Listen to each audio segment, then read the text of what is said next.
मित्रातिपुत्र नेत्राय त्रयीसत्रभाषात्रवे गोत्रादि गोत्रजत्राय गोत्राते ते नमो नमः।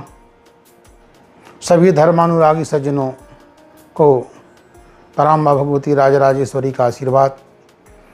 हम सभी लोग बड़े भाग्यशाली हैं कि समय समय पर हमको विशेष पर्वों के द्वारा पराम्बा भगवती देवी की उपासना का अवसर प्राप्त होता है। अभी बहुत ही नज़दीक गुप्त नवरात्रि आने वाली है, जो आषाढ़ शुक्ल प्रतिपदा से प्रारंभ होकर के नवमी पर्यंत तक चलेगी। वास्तव में नवरात्रि का जो मतलब होता है वह नूतन रात्रियों से होता है। वर्ष प्रवेश को लेकर ही जो रात्रियां आरंभ होती हैं उनको नूतन रात्रि माना जाता है।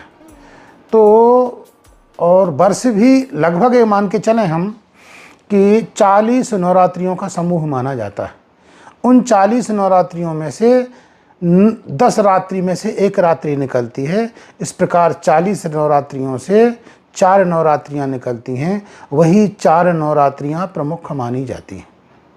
उन 4 नवरात्रियों में 2 प्रकट मानी जाती हैं और 2 गुप्त मानी जाती हैं।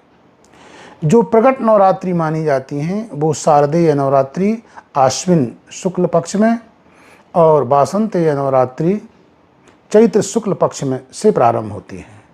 और जो गुप्त नवरात्रियां मानी जाती हैं वो भी 2 मानी जाती हैं। एक तो माघ शुक्ल प्रतिपदा से प्रारंभ होकर नवमी तक चलने वाली, और दूसरी आषाढ़ शुक्ल प्रतिपदा से प्रारंभ होकर के नवमी तक चलने वाली। तो ये दोनों गुप्त नवरात्रियां मानी जाती हैं। इसमें साधना का बड़ा विशेष महत्व माना जाता है। जो भी साधना होती है और वो गुप्त ही रखी जाती है। और इन दोनों रात्रियों में जो माघ शुक्ल पक्ष की नवरात्रि है उसमें एक तिथि प्रमुख मानी जाती है। वो मानी जाती है बसंत पंचमी। बिल्कुल ठीक जो तिथियों के बीच में पड़ती है उसमें सरस्वती का पूजन किया जाता है, इसलिए वह सारस्वत नवरात्रि के नाम से भी लोग उसको जानते हैं। और दूसरी जो नवरात्रि है वो आषाढ़ शुक्ल प्रतिपदा में आती है। उसकी एक अंतिम तिथि बड़ी महत्वपूर्ण तिथि मानी जाती है जिसको भड़ली के नाम से जाना जाता है, नवमी।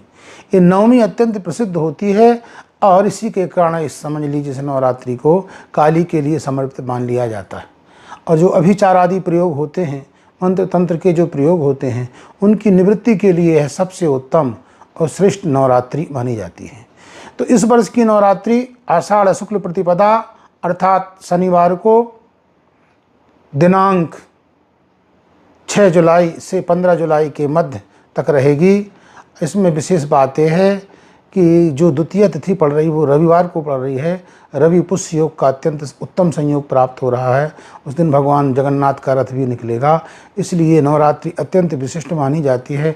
जितने भी यंत्र तंत्र मंत्र सिद्ध करना है वो रविवार के लिए बड़े उत्तम माने जाते हैं। इसलिए सभी आस्तिक जनों से यही हम कामना करते हैं कि सभी लोग इस नवरात्रि में पराम्बा भगवती दुर्गा देवी की उपासना करें। हम लोग भी पराम्बा भगवती राजराजेश्वरी त्रिपुर सुंदरी ललिता प्रेमा माँ की उपासना करेंगे। नित्य ललिता सहस्त्र नाम से हम लोग अर्चन करेंगे। आप लोग भी करें।